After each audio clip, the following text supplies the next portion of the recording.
हर नवी jail च मैं आप नवा जेलर साहब, इसलिए कि सुनता था कि जेलों विच बड़े बड़े सूर में बंद ने, पर जेलां मुक गई ने। सानू इहो जिहा कोई जिदार नहीं मिलिया जिहड़ा साडी खल ते निशान पाए। डिप्टी इन्हू कोठी बंद कर दे।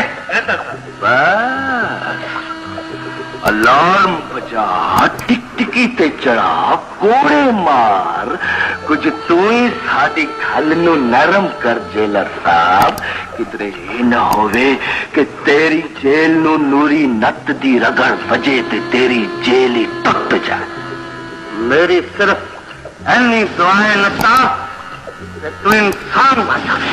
और दुआएं धरती नू ते कि किसी दिलेर दुश्मन नू मेरे लिए जन्म दे।